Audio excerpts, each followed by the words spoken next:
And I did read many things unto them which were written in the books of Moses, but that I might more fully persuade them to believe in the Lord our Redeemer, I did read unto them that which was written by the prophet Isaiah. For I did liken all scriptures unto us, that it might be for our profit and learning. 1 Nephi 19:23. Hello, and welcome to Guided by the Iron Rod. I'm Theral Jessup, and I'm continuing this series, Studying the Scriptures. These are not just ancient scriptures. We study them to prepare our hearts, to strengthen our faith, build our testimonies, and find courage in our walk before God, wherever we may be. If you're new to this series, I recommend starting at the beginning. I'll leave a link to the Studying the Scriptures playlist in the description so you can catch up easily. If you know someone who would benefit from this, please share it. And remember to like, subscribe, and tap the bell to remain updated. Part 5. Moses, the Gatherer. The desert wind blew across the slopes of Horeb as Moses watched the flocks of Jethro, his father-in-law. 40 years had passed since he fled Egypt. 40 years since he tried to deliver Israel by his own strength. Exodus 2:11 through 15. The memories of failure and fear had long been buried beneath the quiet routines of a shepherd's life. Yet God had not forgotten his covenant people, nor the child drawn from the water who had once been saved for a greater purpose. Exodus 2:10 and 3:7 through 10. When the Lord appeared in the burning bush, Moses' life changed forever. The Lord declared, I am the God of thy father, the God of Abraham, the God of Isaac, and the God of Jacob. Exodus 3:6. This divine declaration anchored Moses' call, not merely to lead a people, but to gather a covenant family back to their God. The work was not Moses' invention. It was the Lord's eternal pattern of gathering his children. The same work spoken from the beginning. This is my work and my glory, to bring to pass the immortality and eternal life of man. Moses 1:39. Yet, when commanded to return to Egypt, Moses hesitated. His first words revealed both humility and fear. But behold, they will not believe me, nor hearken unto my voice. Exodus 4:1. Like so many called of God, Moses doubted his adequacy. The Lord's response was not to reassure him with flattery, but to teach him that divine power magnifies weak instruments. What is that in thy hand? The Lord asked. Moses looked down. It was only a shepherd's rod. Exodus 4:2. But in the Lord's hands, that simple rod became a sign of divine authority, a serpent when cast down, and a rod again when taken up. Exodus 4:3 through 4. The lesson was unmistakable. The ordinary becomes extraordinary when governed by divine command.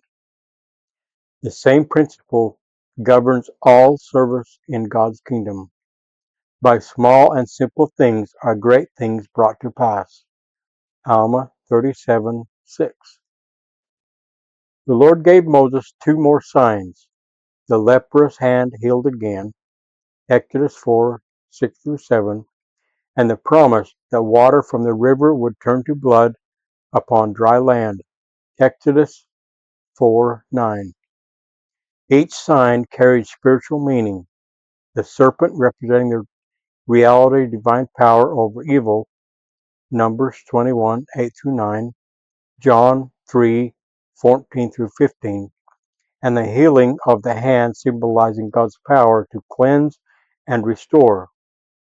But even after these manifestations, Moses still felt unworthy. O my Lord, I am not eloquent. I am slow of speech and of slow tongue. Exodus 4:10. The Lord's reply revealed a doctrine every servant of God must learn. Who hath made man's mouth? Have not I the Lord? Now therefore go, and I will be with thy mouth, and teach thee what thou shalt say. Exodus 4:11-12. The Lord does not call the qualified. He qualifies those he calls. This principle is seen again in the call of Enoch, who declared that he was but a lad, and all the people hate me. Yet the Lord promised to make thy mouth so that it shall be filled. Moses 6:31-32. Still, Moses pled that another be sent. Exodus 4:13. Rather than reject him, the Lord appointed Aaron, his brother, as spokesman.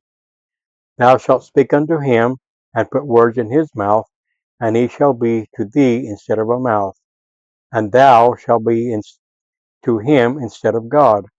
Exodus 4:15-16. Even in this, the Lord taught a pattern of unity in divine work.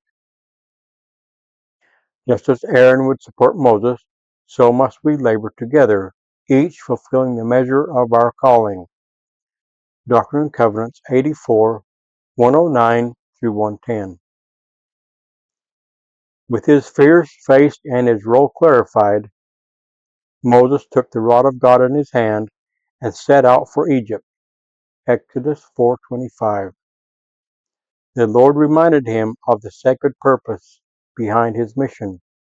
Israel is my son, even my firstborn. Let my son go, that he may serve me. Exodus 4:20-21. The gathering of Israel is always about restoring sons and daughters to their father. What began with Moses in Egypt continues today through the restored gospel, where the Lord again calls servants to gather his covenant people from all nations. Doctrine and Covenants 110:11 and 133:8-10. Yet even a prophet's journey is not without correction. Along the way, the Lord's anger was kindled against Moses for neglecting to circumcise his son, a covenantal sign required under the Abrahamic covenant.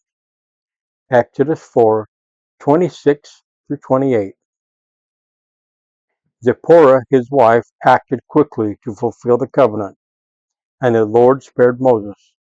This incident underscores that no one is above the covenants of God, not even his prophet. The Lord's servant must be sanctified before they can sanctify others. Doctrine and Covenants 84:23-24.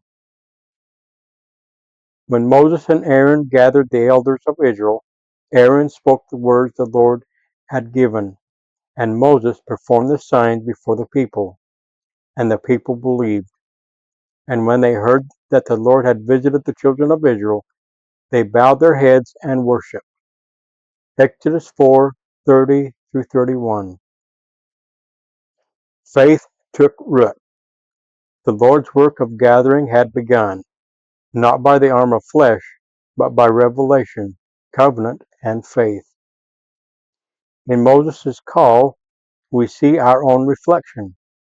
The Lord often calls us when we feel unprepared, asking us to trust him more than we trust our fears. The same God who transformed a shepherd's staff into a symbol of deliverance can transform our ordinary lives into instruments of gathering. The invitation stands as it did anciently. Now therefore go. For the God of Israel still calls gatherers today, those who, like Moses, will lift their hands not in pride, but in faith, to lead his people home. In the name of Jesus Christ, knowing I am accountable for how I use his name, Amen.